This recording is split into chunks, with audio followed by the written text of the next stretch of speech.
I'll start with the first question I always get is, what is it? What is Wasafiri?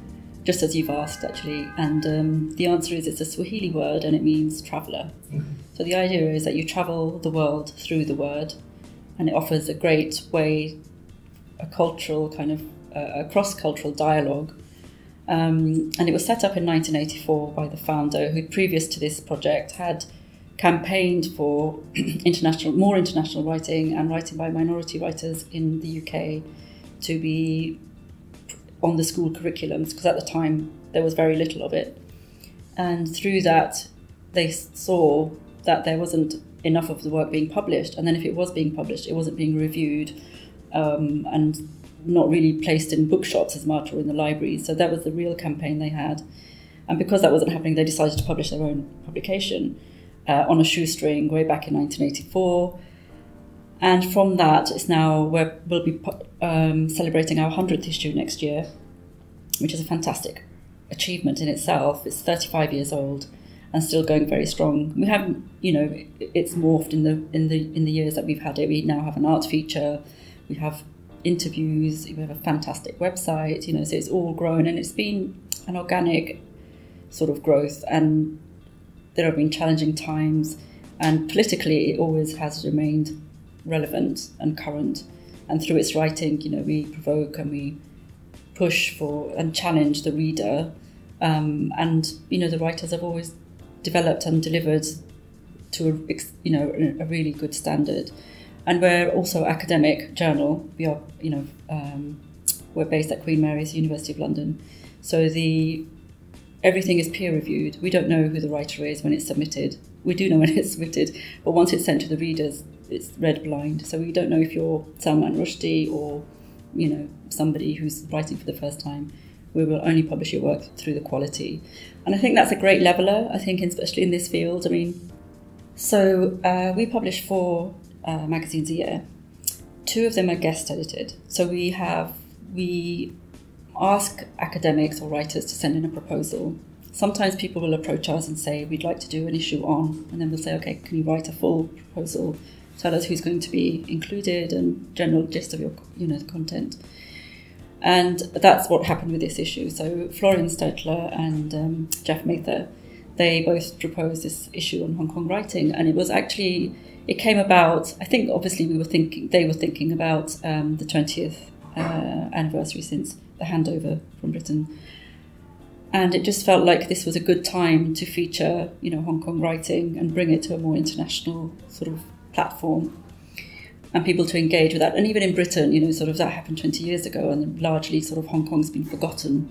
And we think of Chinese writing, Japanese writing. Hong Kong, I think, has been missing in the UK. And for me to join relatively recently, this was the first issue that had just come fresh off the print machine. So, and several of these writers I've never heard of. It's just been reading it. I've just, realised that actually there's a big gap in my knowledge of international writing. The story that really struck me the most was Dorothy Say's story, which is, I've got to remember now, it's called Monthly Matters, and she goes through a year cycle. And it's kind of like different vignettes, if you like, but then it comes together. It's about her sister through the months, and it's very evocative. It's really, I think the fact that it's a monthly, seasonal kind of story, and it's the cycle of life, it's about birth and then life and then death, and all through the prism of her sister and her relationship with her sister and then her father. So it's a very human story, very moving, very sort of, the kind of story that, this is such a cliche, but it stays with you long after you've finished, sort of thing, a haunting story. And that really grabbed me. And then further in, you've got the poetry of Nicholas Wong and Shirley Gok-Lin Lim. But that's, if I say those and I don't say the others, they're all fantastic. But those are definitely Dorothy Say's story is, it's haunting me still. The other thing that's great in there is we have an art piece, and this is a series of photos by David Clark, and it's about street protests in Hong Kong. And, that this is a visceral kind of reminder, I suppose. You've got this beautiful literature, political with a small p, and then you have this, reminder, I suppose, of all the violence and the hardness of a regime which was challenged through these photos that tell a very powerful story. And overall, I think this issue of Hong Kong writing is political with a small p, and challenging. I think it challenges lots of things in terms of writing and politics and literature and art, and that's really something we're very proud of. I think it looks like we only publish Black and Asian writing or only international writing. We do and we don't. I think that's where we champion, that's where it came out of. But we do have writers who, come from who are published in mainstream, go on to be published in mainstream publishing houses, I suppose. But that is our remit, that is our core work, our core, mission, if you like, is to promote and nurture, to a certain extent, young emerging writers from around the world and in the UK from minority backgrounds. And that's brazenly who we are, and that's who I think we will remain.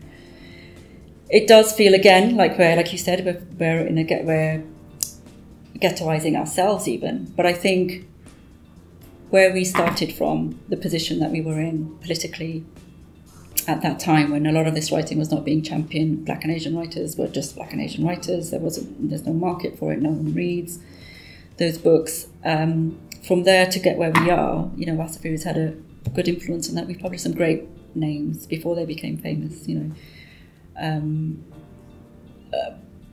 but that's who we are, and I don't think it is unique in what it does and what it offers, and I think that's a good thing, actually. I think people know where to go to find the best quality international writing, and that's what we continue to do.